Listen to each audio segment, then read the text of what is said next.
Okay, so Parsha Illuminated for Parshas Seitzei, and I hope to get through 4 different ideas today. So we're going to get right into it.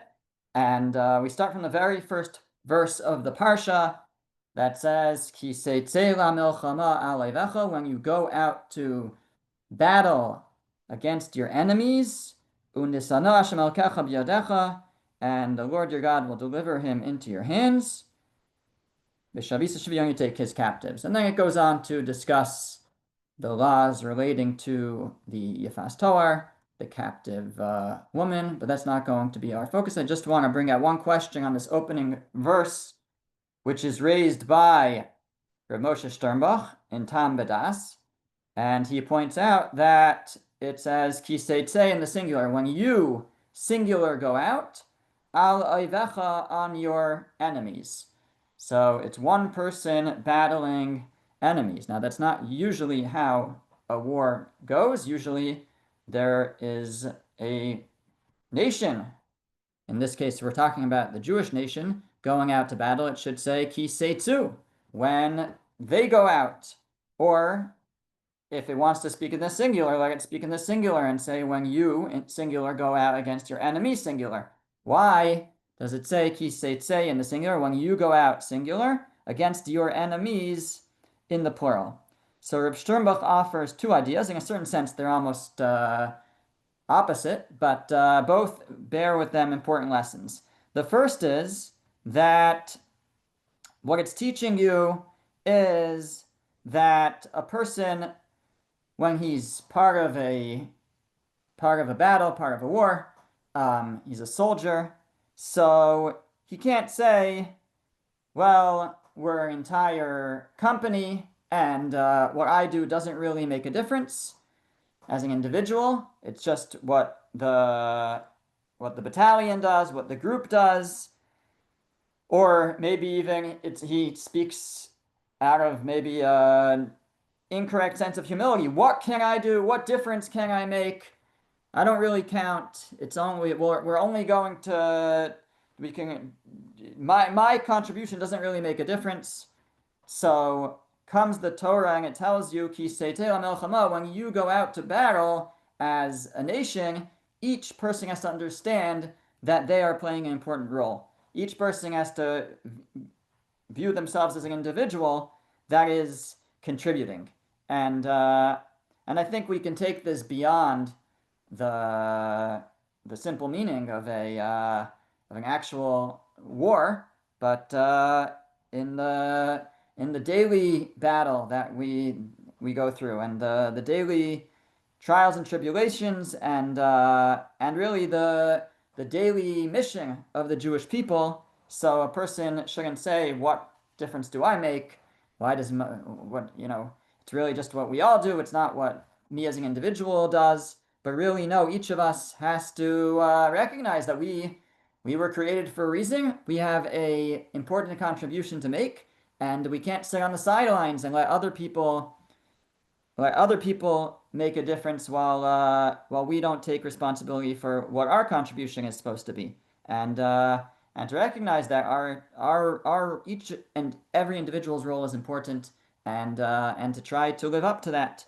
And that's why it's in the singular, Ki Seitzei, when you, each individual, go out, alevecha, only then do you have the continuation, unisana Hashem elkecha biyadecha, that God will give them over into your hands. That's one idea. The other idea that Rav Sternbach says is, in a certain sense, the opposite, that because he plays on the singular as that we need to go out, like we find elsewhere, ke'ish echad b'lev echad, like one man with one heart, that we need to be united. And the reason why it's in the singular is actually to bring out the need for the team, for everyone, but not just everyone, but everyone united. And only if it's Ki Seitzei, if you go out to battle in the singular, ke'ish echad b'lev echad, with one man with one heart, if you go out united, so then you have the continuation, then Hashem will give you your enemies over into your hands. But when we have pirud, when we have dissension we have division, and we're split. So then it's not a recipe for success. Not only on a practical level, you need to be united and work together, but also as a people in a spiritual sense. So in order for God's presence to rest amongst us, which is what we need when we go to battle, we need Hashem's presence. We need God to be there with you, with His hashgacha, with His oversight. So we need to be united. We once shared at this class, I think it was, that the idea of Rav Yitzchak Isaac Chaver, the student of the Vilna Gaon, who explains the idea, why is unity, why is Achdus so important, that the way he described it was that in a certain sense, we as a nation are like a person's body, and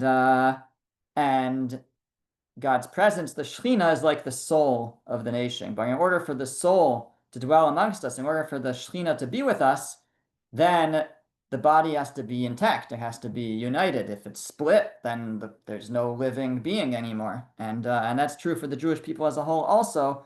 When we're split, then in a certain sense, we're dead. We don't have the Shekhinah, Hashem's presence leaves us. And if Hashem's presence leaves us, then we lose that special hashgacha, that special oversight. So we need to be united. So two ideas that Rav Sternbach brings out from this pasuk, this verse, the singular ki seitzei. Why does it speak in the singular? We're going out to battle against many enemies, so we are also many going out to battle. Why does it say in the singular? Number one, everybody has to take responsibility and recognize that they have a role to play as individuals, as part of the greater whole. That's one reason why it's in the singular. And the second reason is that even as individuals, though, the singular is actually representative of a united whole, that we're k'ish echad b'lev echad, that we're all united. That's only then will we have u'nisano Hashem elkacha b'yadacha, that Hashem will give over our enemies into our hands. Okay, that's the opening verse. Now, Parshas Ki Seitzei, this week's Parsha, contains 74 mitzvos, according to some counts, and that is the most of any Parsha in the Torah. And I'd like to focus on just a couple of them, and raise a few questions. And these questions are posed by Reb Lev Mintzberg. Reb Lev Mintzberg was a rabbi in Israel, and I think he passed away. I was just looking it up. Yeah, about 7 years ago. And he was the rabbi of the Kahal Adas Yerushalayim, and really incredible thinker. I only know about his works and his teachings from Rabbi Emanuel Bernstein, who I enjoy listening to, and Rabbi Bernstein quotes him a lot. And the works of Rabbi Mintzberg are called Ben Melech. They're, I think, just really collections of his discourses, and it could be he wrote them, it could be somebody else wrote them, I'm not sure, but they are hundreds of pages long. And I think his work on the Torah is 12 volumes. So each section of the Chumash is divided into numerous volumes. And he raises the following questions. Number one, why are there 5 books of the Torah? Why is the Torah divided into 5 chumashim? The word chumash actually just comes from the word chamesh, which is 5. It's a 5th. Why can't it just be one long book? Or why can't it be 6 or 7 or 2? Why are there 5? And it's not so much about the significance of the number 5. That's not where he goes with that. But what he explains is that there are each of those 5. The reason there are 5 is because there's 5 unique qualities. Each book is unique in its own sense. A related question is, we know 613 mitzvos scattered throughout those 5 books of the Torah. Why are they scattered? Why not have a list of all the mitzvos in one place? And to add to that, Fine, they're scattered, they're spread out for some reason. Why do we have mitzvos that get repeated? Some of them get repeated, some of them don't. Do we just need to review some of them, not others? But even when they're repeated often, they are repeated slightly differently. Different words, different details added. Why is that the case? And Rav Mintzberg in the Bang Melech explains that each of the Chumashim, each of the 5 books, is unique because they each bring out a different idea of our relationship with Hashem. And as a corollary of that, the mitzvos that are expressed in that chumash are going to relate somehow to that relationship that's being expressed. So, for example, the book of Bereshis, the book of Genesis, it's of course the book of creation, and it deals with it's how we relate to God as creator of the world. As you know, in the sense that everything emanates from him, and really the beginnings of everything, the beginnings of the Jewish people, and the beginnings of the Jewish nation, the forefathers, and the Shvatim, the tribes, and the mitzvos that we have, the few mitzvos that we have in Bereshis are going to relate to those ideas. We have Pruruvu, to be fruitful and multiply. That's to populate the world that God created. And we have Gid Hanashe, not to eat that sciatic nerve of the animal, which relates to the injury that our forefather Yaakov had. And we have Bris Milah, the circumcision, which relates to the covenant that was made with Avraham Avinu. So the mitzvos, the commandments that are found in the book of Bereshis, relate to the relationship that we have to Hashem as creator, and the beginnings and the creation of the origin, really, of the nation of Israel with the forefathers.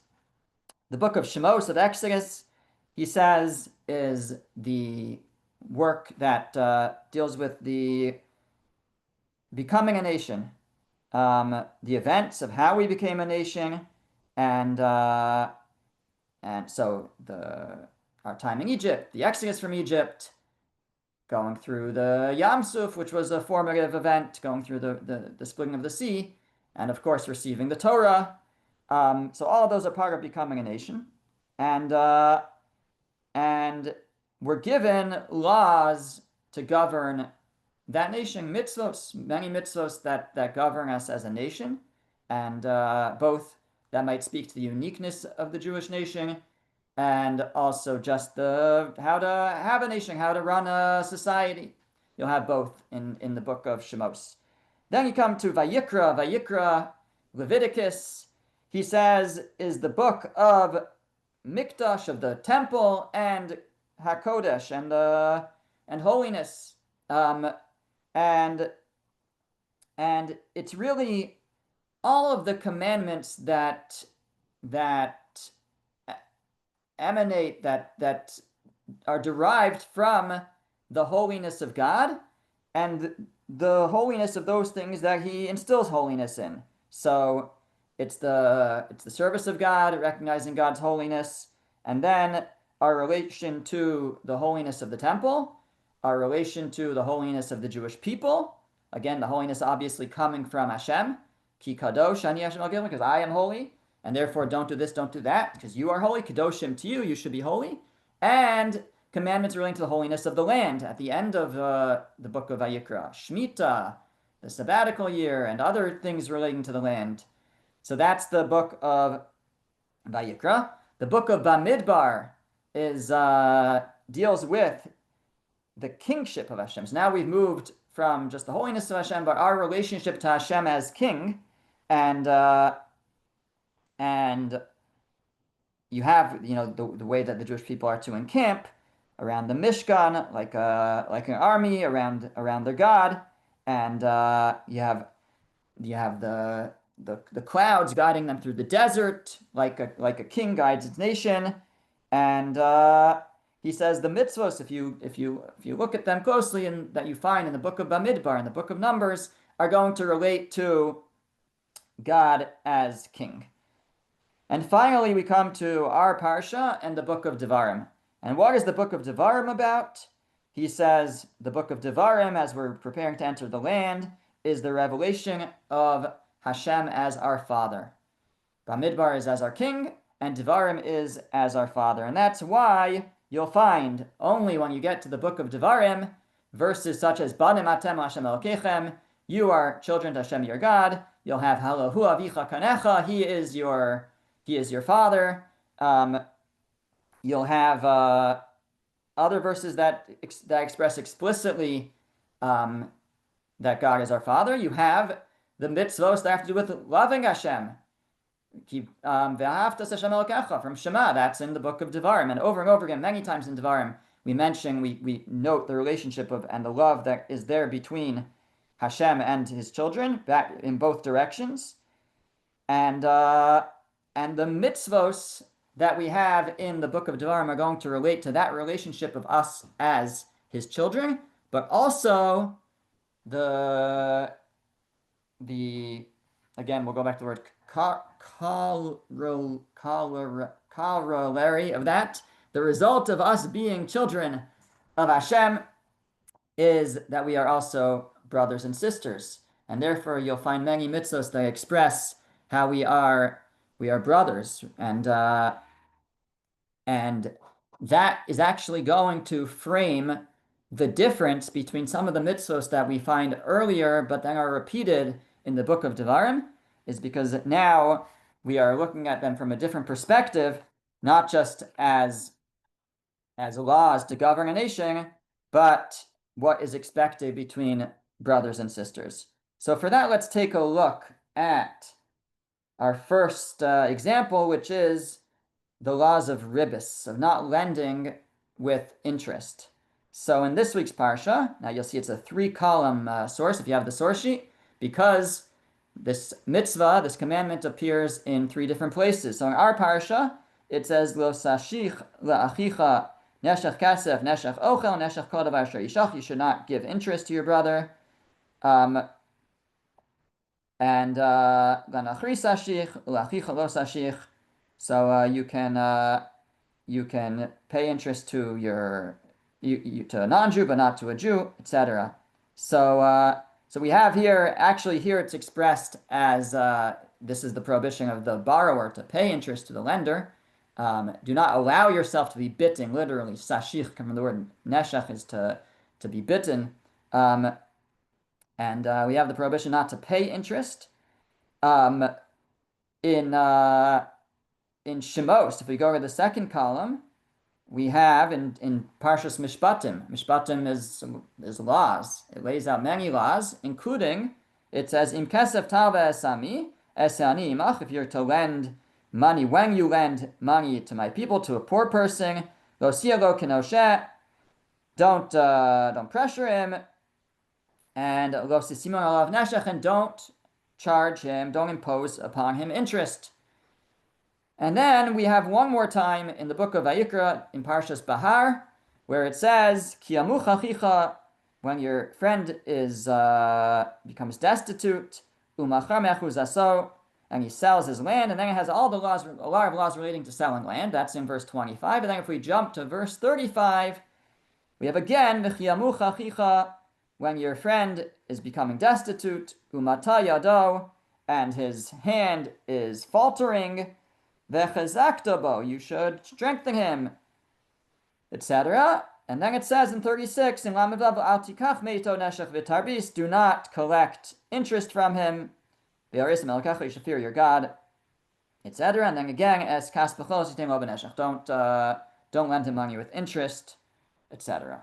So we have 3 times in the Torah the prohibition of interest, of lending with interest, or paying interest, and the question is, why do we have it 3 times, and what is added each time? So says Rav Leib Mintzberg, and again I heard this first from Rabbi Emmanuel Bernstein, that if we go back first to the book of Shemos, to Parshas Mishpatim, Shemos chapter 22. So who is it talking about there?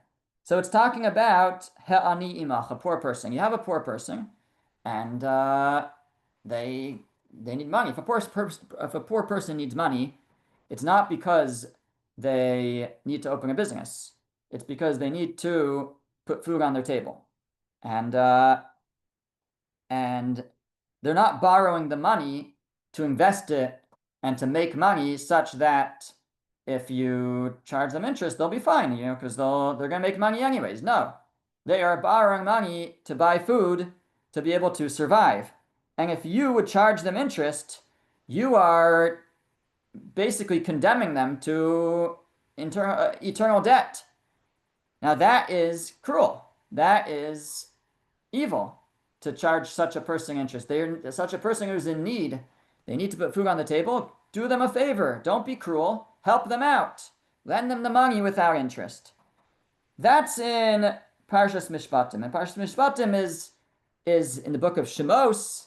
It's the formation as a nation. In this case, it's how to have a fair and just society. That when somebody's poor, don't lend them with interest. That's cruel. That nobody should do. We go to Vayikra, and in Vayikra and Parshas Bahar, and there, who is it talking about, and what is it talking about? So Parshas Bahar, if you go back early in the Parsha, is dealing with the holiness of the land, and it talks about Shemitah, how we're to let the land lay fallow. By the way, just to point out that Shemitah is also repeated 3 times in the Torah. And one of the times is in Mishpatim. And in Mishpatim, all it says, doesn't say anything about the holiness of the land, doesn't say it's a Shemitah for God, it just says that you should let the poor eat from your land during the year of Shemitah. Again, it's a way of supporting the poor, that's all it's about. And that's in the book of Shemos. In the book of Vayikra, which deals with the holiness of God and the holiness that he instills in his nation and in the land of Israel. So then all of a sudden the Shemitah is not just about supporting the poor, it's also about the holiness of the land. And it's so if you take a look. So just so this is where Parshas Bahar begins. And then as it develops, it then turns to other laws relating to the land, really about how we would like the portions that are given in the land of Israel to remain within their families, within their tribes. Each one has a special portion in the land. And therefore, if somebody sells their portion, they're to get it back at the Yovel year. And if or a family member should redeem it for them. And now we come to our verse, and it says in verse 35, when your friend, your brother falters, so you should support him. So what this is it's telling you have somebody he's falling on hard times. He's not poor yet necessarily, he's faltering. Now what's he going to have to do in order to support himself? He's going to have to sell his land. And we don't want him to have to sell his land. That is what this parsha is about, is everybody has their portion. It's a holy portion in the land, and we don't want anybody to have to sell their land. By this parsha, I mean Bahar, at the end of Vayikra. And therefore, you should support him. You should help him. And again, he's not looking for a loan to make money off of that money, to invest in and to make money. At this point, he's looking for a loan to get back on his feet. And therefore, once again, if you were to lend him with interest, you're just ruining him, and he's going to fall into debt. He's going to have to sell his land, and that's exactly what we're trying to avoid. But what about somebody who wants to borrow money to invest, to make money? He's very happy to pay interest because he's going to be making more. So he's not poor. He's not destitute. He's not falling on hard times. He's not going to go into debt if you charge him interest. Could you charge such a person interest? It's not evil. It's not cruel. There's nothing wrong with it. And the answer is that if you only had the book of Shemos or the book of Vayikra, then one might say that yes, because you're not being cruel, and therefore what's the problem? But when you come to the book of Devarim, well now, Banim atem Hashem Elokeichem, you are children to Hashem your God, and not only, and if you are children to one God, that makes you all brothers and sisters. And if you're brothers and sisters, so then a brother doesn't lend his brother with interest, even if it's for a good purpose, even if it's for a business investment, but that's not what a brother does. And therefore, if you look closely, all of a sudden we start to see the word brother in the pasuk, in the verse. We didn't see it before, but now, sorry, we did. I shouldn't say we didn't see it. We did see it in Vayikra, but here, so it's a bit of a point to be raised on this idea, but it's definitely expressed more in the book of Devarim, and when we're dealing with a brother, so then even it doesn't say anything about the person being poor, falling on hard times. Still, one is not to charge or pay interest, because now we recognize, now is where we start to view ourselves as brothers, being that we are all children of Hashem. So that's with regards to the prohibition of borrowing and lending with ribis, with interest. Now there's another mitzvah in the Parsha, it's a little bit earlier in the Parsha, that also is a repetition of the mitzvah from earlier in the Torah, and that is the mitzvah, the commandment to return lost objects. So in chapter 22, at the very beginning of the chapter, it says, Lo sireh asher achicha oes sayoni dachim. You shall not see your brother's ox or sheep straying and ignore them. V'salam tamim, and ignore them. Rather, hashev teshivim lachicha, you should return it to your brother. V'im lo karov achicha elecha v'lo yidato, if your brother is not near you and you don't know him, v'asafta toch beisecha, then you should bring it into your house, the animal that you found, v'yayimcha, and you should keep it, adirosh achicha oso, until he seeks you out, v'ashivo solo, and then you shall return it. V'chein tasel lechamara, v'chein tasel simlaso, and so you should do to his donkey and to his garment, and to any lost object that he loses, you shall not ignore it, you shall return it. This is in our Parsha, in Parsha Seitzei. But as I mentioned, it's not the first time that we have the mitzvah, the commandment to return a lost object. This also is found in Parshas Mishpatim, back in the book of Shemos, the book of Exodus, and that's in chapter 23, where it says, in verse 4, Ki sifka ashor oyivcho chamaro toeh, if you come upon your enemy's bull or his stray donkey, hashev teshivenu lo, you shall surely return it to him. So we have here the mitzvah being repeated, but number one, it's said differently, and number two, many details are added. And the question again is why? Why is it repeated? And why are these additional details only to be found in the book of Devarim, but not in the book of Shemos, not in Parshas Mishpatim? And says Rav Leib Mintzberg, two ideas, or three, to bring out here. Number one, we have to note being used. In the book of Shemos, it says, in the book of, in Parshas Mishpatim, it says that the animal is toeh, it's straying. And in our Parsha, chapter 22, verse 1, it says, you see the animal nidachim, which again, in the translation here, they also said straying, but those are two different Hebrew words. One is toeh, and one is nidachim.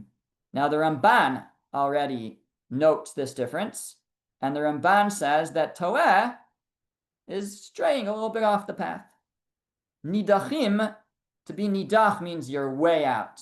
You're far off the path. We use that word to describe us sometimes in Tanakh. Right, the famous verse that God will gather in the exiles, that hanidachim, Eretz Mitzrayim, those who were way off, way out. So if you're learning Parshas Mishpatim, it says if you find an animal toeh, it's straying, it's a little bit off the path. How much effort is it to put it back on the way? Not so much. It really doesn't take much to return an animal that's toeh back to its owner. So in Parshas Mishpatim, how to have a fair and just society as you become a nation, So over there, it says, if you see an animal of your, even of your enemy there, if you see somebody's animal that's toeh, that's straying, so put it back on track, bring it back to its owner. It's not that hard, and to not do so is cruel. And you can't have a society like that. That's in Parshas Mishpatim. But when we come to our Parsha and the book of Devarim, and now we highlight our relationship with Hashem as his children and with each other as brothers and sisters. So now the expectation of how we're to behave towards each other is raised. Number one, it's not just if the animal is a little bit off the path that you have to return it, even if it's nidachim, it's way out. You're gonna have to schlep this animal all the way back to town, but that's what brothers do for each other. That's what we do for each other. And in secular society, you don't necessarily have that expectation that to go out of your way to return something to somebody. If it's easy, maybe, but if it's difficult, why should I have to do that? But the Torah says you do. The Torah says you have to return objects to their rightful owners. But not only do you have to return it, but if you don't know whose it is, you still have to take it. And you have to try. And you have to keep it until he comes looking for it. And there's an entire chapter of Bava Metzia that deals with all the details of the laws that go into this, of when you're expected to return and when you're allowed to keep it. And but there's a pretty serious amount of effort that's expected to return this, because these are for items that belong to your brothers and sisters. But there's something else that's added in our Parsha that wasn't mentioned in the book of Shemos, which is, over there, all it said was, you found his ox or his donkey. And here we say, so you should do to his donkey, but so you should do to his garment and to any item that he's lost, you can't turn away from. Now, what is added by that? And why is that only here in Devarim? So again, if you get into the psychology of a person, so if you find an animal that strayed, so you'll say, okay, wasn't the owner's fault. They weren't negligent. So I feel bad and I'll return it. But if you find an object that's not mobile, that's inanimate, that does not walk, like a garment or any other object, so a person might be tempted to say, well, it's their fault that this is lost. I shouldn't. Why do I have to bother returning it if they weren't careful with it? An animal, I understand. They may have been careful. Animals walk, they run, they escape. So that I admittedly have to return. I should return. It's right to return it. But something that's inanimate, how did the person lose it? They were negligent. They were forgetful. So that's their problem. I shouldn't have to deal with it. That's what a person might be tempted to say. But again, here in Parshas Seitzei, in the book of Devarim, we say no. We have a higher expectation. We're brothers, we're sisters, we're siblings. And therefore, okay, they made a mistake. It's their fault. Again, it's a temptation that a person, it's not even necessarily true, but it's a justification that we might make in our minds. Oh, it's their fault anyways. But Torah says, doesn't matter for our family. So then the expectation is higher. And this theme is going to run through other mitzvos as well. These are just two examples. But we come to Sefer Devarim, and we realize that we have a whole different level of relationship with Hashem and a whole different level of relationship with each other that just raises the expectation of how we are expected to treat each other and how we should really look upon each other. It's not just about expectations, but it's also about perspective, that we have to develop that perspective to be able to look upon each other as brothers and sisters, and then all of this will come along automatically. Okay. Beautiful idea from Rabbi Mintzberg. He develops it at length throughout his Svarim and returns to it many times over, and I'm sure I'll be returning to it at some point. Okay, one more idea I wanted to share, which I also came across from not from listening to a class from Rabbi Bernstein, but reading an article where he quoted from this Maharal that I'm about to share.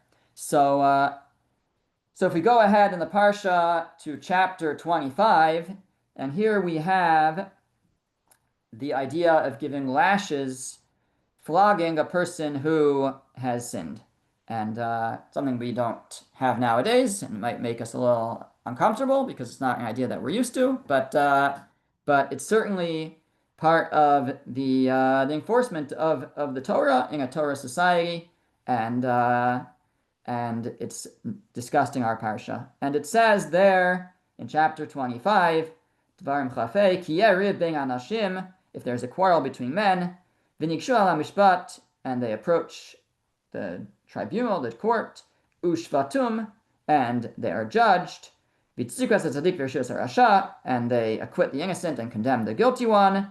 V'ayayim bin akos harasha, it shall be, if the guilty one has incurred the penalty of lashes, then the judge shall be pila shofet v'ko lefanav.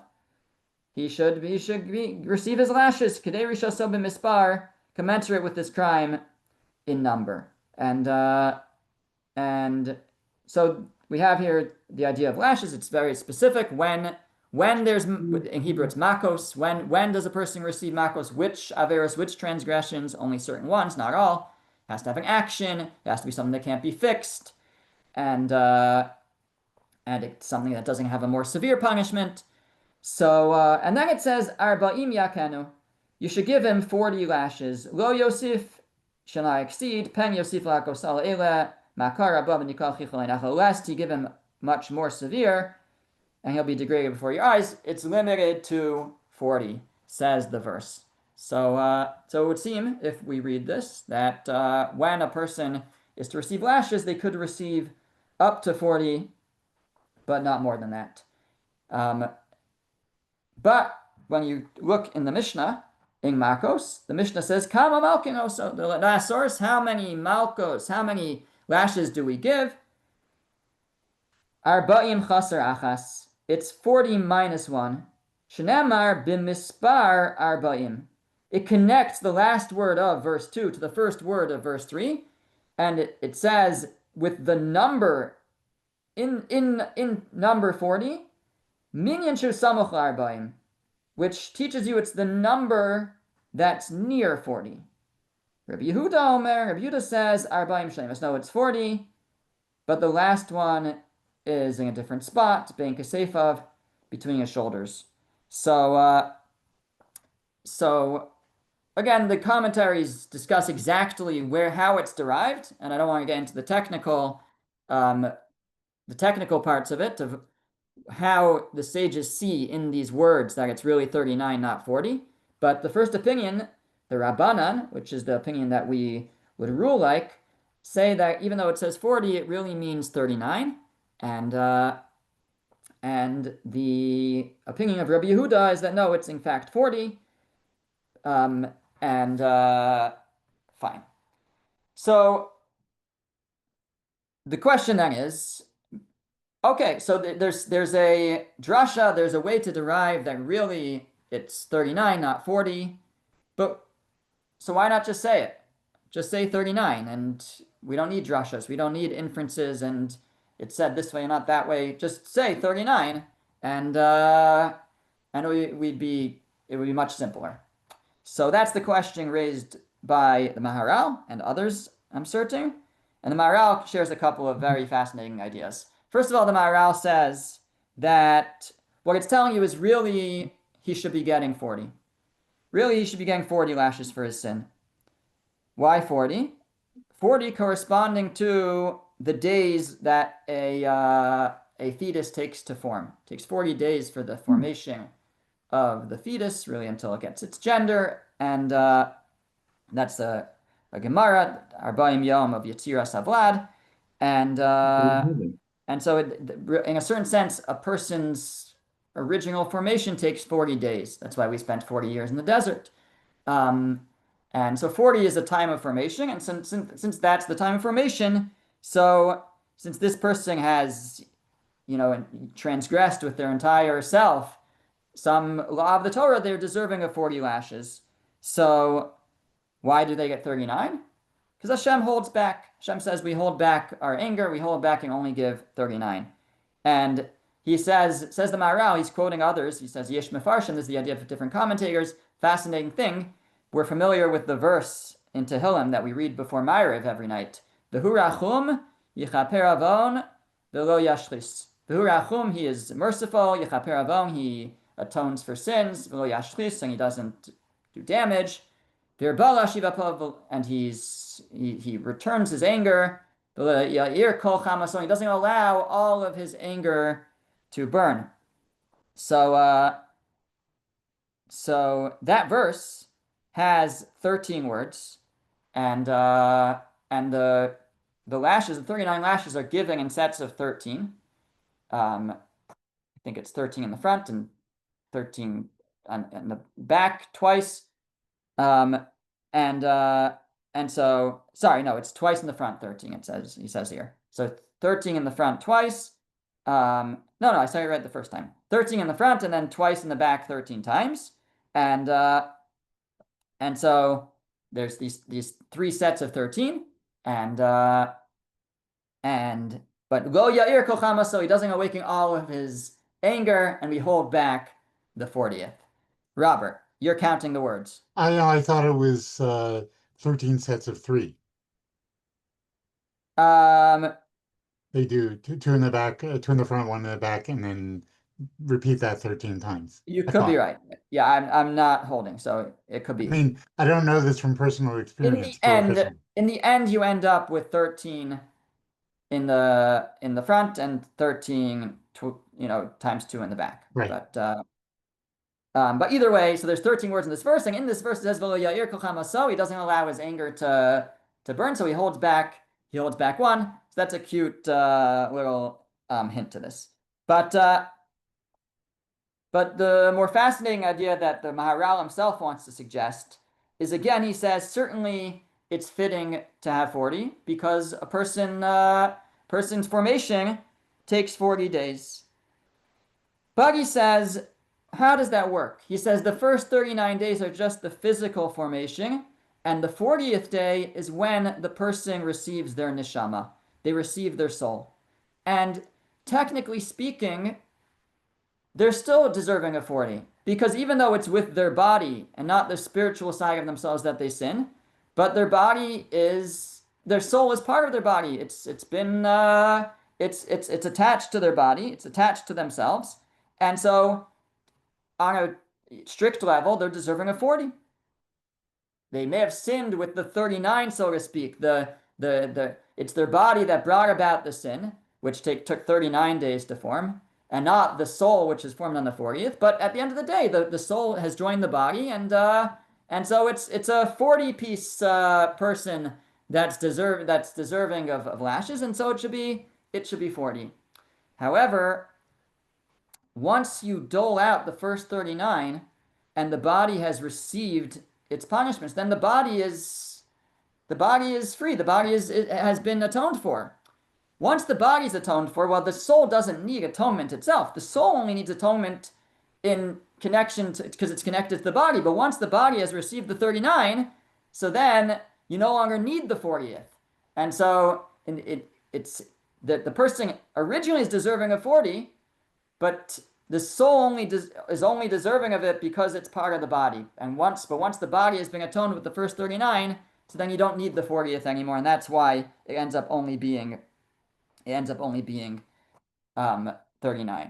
And Rabbi Bernstein added to this. Rabbi Bernstein said that this actually should be an encouragement for the perpetrator, because it's the reminder that even as they're receiving their punishment, they're 39, they're reminded that there's another part of themselves, which is their true essence, which is their soul, and it's telling them that there's parts of yourself that you need to improve, but at the same time,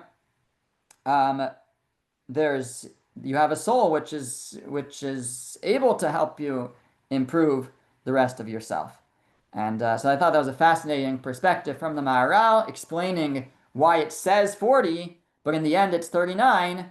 And again, it's because it takes 40 days for a person to be formed, but at the beginning, and it's on the 40th day, he says that they get their soul, and it's only because the soul is connected to the body that that 40th day, that 40th part of themselves is deserving of of punishment when the person sins. But once the body itself has been atoned for, so then there's no longer, it's not connecting anymore to something that the soul is no longer connected to something that has sinned, because the body has been atoned for, and therefore there's never a need to give out that 40th step, that 40th lash.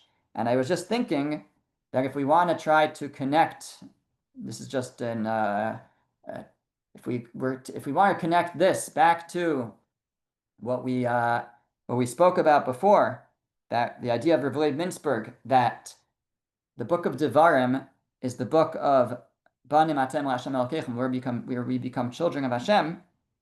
So maybe we have a similar idea in the development of the Jewish people. As I mentioned, the 40 years in the desert are like the 40 days of the formation of a fetus. And if the soul is placed on the 40th day, so maybe in a certain sense, the Jewish people received their soul in the 40th year. I don't know exactly what that would mean, but it's that which makes them only in the 40th year, at the end of their time in the desert, do they get the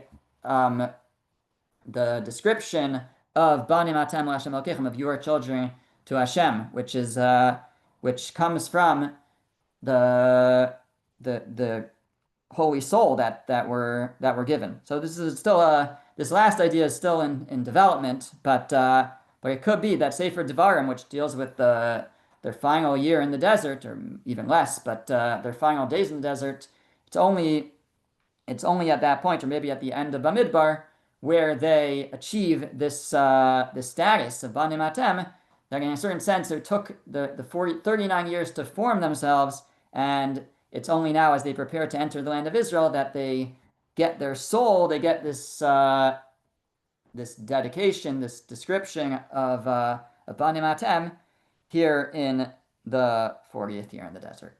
Okay, we'll stop there. Thank you, Rabbi.